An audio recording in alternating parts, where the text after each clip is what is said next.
walk me through from your eyes. You went through the surgery, you got the temps. I remember all the different appointments on getting the final set for you.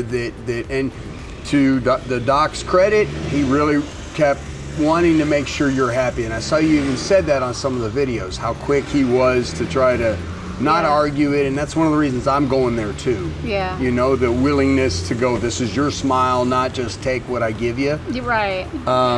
But now that you got your finals and they look beautiful, how do you walk me through what it was like, either from a self-confidence, just looking in the mirror perspective, and do you feel it's just received better? Tell me the emotion of it, you know what I mean? It was so funny because I didn't like my first set of temps. And I was in kind of a hurry at the end of the surgery. So I knew that they weren't gonna feel right because I was just done. You know, after the surgery, I'd been there a long time, and so I knew I'd be able to go back. You know, I think that if I had been from out of town, it would have been different.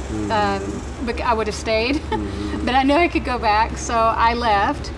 And I didn't like the way the first ones looked. So but I still thought they looked better than my original teeth. Yeah.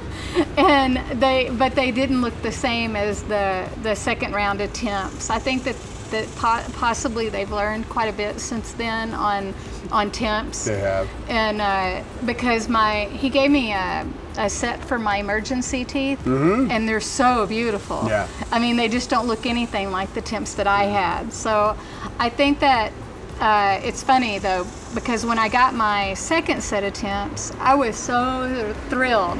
And I talked to people, and I worked really hard on the list. Speech, yeah. Which wasn't that bad, really. What's hard is talking to yourself and practicing, because, I mean, that just feels weird. Right? But I'd talk to myself, and I would give presentations and try to find areas where I had trouble. Yeah, certain words. And sometimes it's just weird, like, your mouth just stops working right, and you'll get into this weird thing where it's hard to make anything sound like you're not lisping. But I practiced, and I felt really confident with those temps. And I went to conventions with them. I spoke in front of many, many audiences with them, and I felt really good about them. Good.